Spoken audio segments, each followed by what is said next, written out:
Hello friend, સુધાસ food and મોરમાં તમારું સ્વાગત છે. આજે આપણે 3 ટાઈપના મેંગોમાંથી ડ્રિંક્સ બનાવવાના છીએ. આગળના વિડીયોમાં મેં મેંગોનો સ્ક્વોશ બનાવ્યો હતો, તો આપણે એ મેંગો સ્ક્વોશનો યુઝ કરી અને પછી આ 3 ડ્રિંક બનાવવાના છીએ. તો તમે મારા વિડીયોને છેલ્લે સુધી જોજો. આપણે બનાવવાની શરૂઆત કરીએ.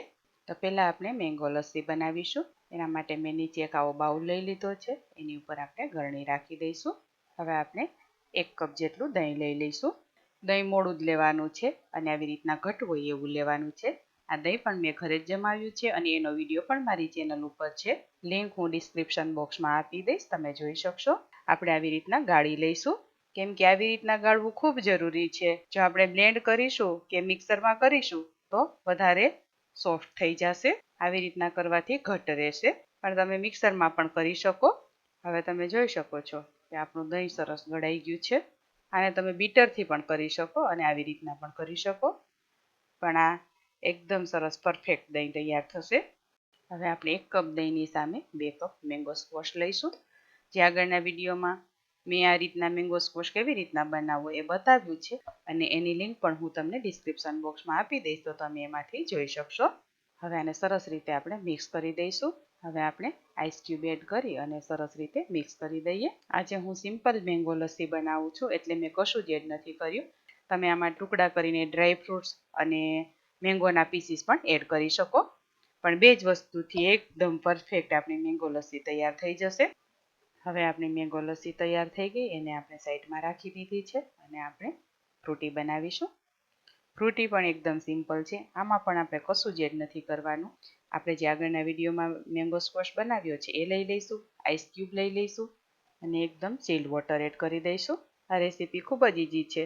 હવે આપણે એમાં લેમન જ્યુસ એડ કરી દઈશું. અત્યારે હું 2 ચમચી જેટલું એડ કરું છું. તમે તમારી ચોઈસ પ્રમાણે થોડું વધારે ઓછું કરી શકો. તમે જો આવી રીતના મેંગો સ્ક્વોશ બનાવીને રાખી દેશો, ગેસ્ટ આવે ત્યારે ફક્ત આવી રીતના મિક્સ કરી અને આપી દેવાનું. ખૂબ જ ઝડપથી બની જાય છે.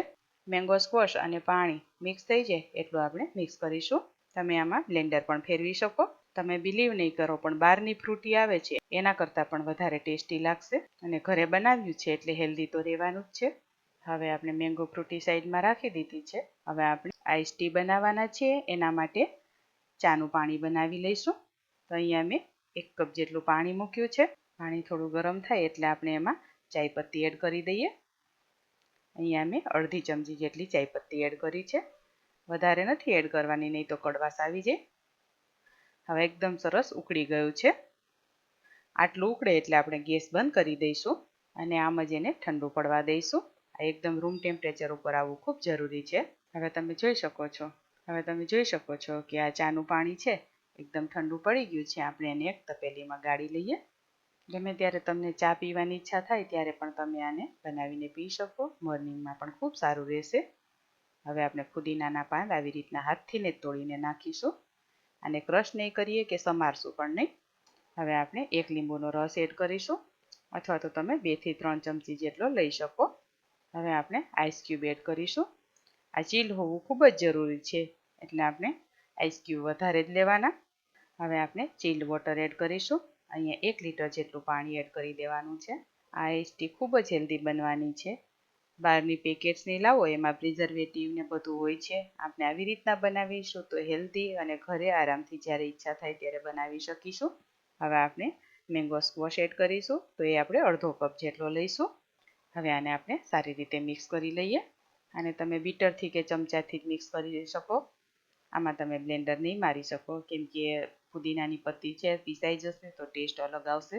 મેંગો સ્ક્વોશમાંથી 3 એકદમ ઇઝી અને હેલ્ધી એવી રેસીપી મેં તમને શીખવી દીધી છે અને ત્રણેય રેસીપીમાં ઇન્ગ્રેડિયન્ટ્સના માપ પણ મેં તમને પરફેક્ટ બતાવ્યા છે. એ માપ પ્રમાણે બનાવશો તો તમારી રેસીપી પરફેક્ટ જ બનશે.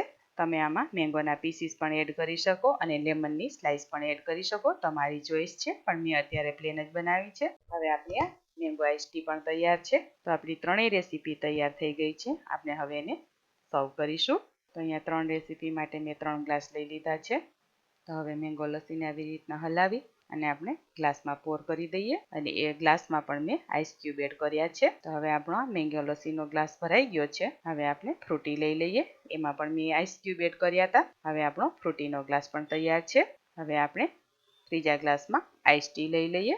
હવે એક ગ્લાસ પણ તૈયાર છે, પણ એમાં થોડું ગાર્નિશિંગ કરી દઈએ. તો અહીંયા હું પુદીનાના પાન અને લેમન સ્લાઈસથી ગાર્નિશ કરું છું. તો ફ્રેન્ડ્સ, તૈયાર છે આપણે એકદમ સરસ હેલ્ધી ટેસ્ટી એવા 3 મેંગો ડ્રિંક. જો તમે તમારી ચોઈસ પ્રમાણે બનાવી શકશો. તો આવા નવી નવી રેસીપીના વિડીયો જોવા માટે મારી ચેનલને સબસ્ક્રાઈબ કરી લેજો. બેલ આઇકન દબાવવાનું ભૂલતા નહીં. આ વિડીયો જો તમે ઇન્સ્ટાગ્રામ કે ફેસબુકના માધ્યમથી જોતા હોય તો મારા પેજને ફોલો કરજો, લાઈક કરજો અને તમારા ફ્રેન્ડ્સ અને ફેમિલી સાથે ચોક્કસથી શેર કરજો. Thank you for watching.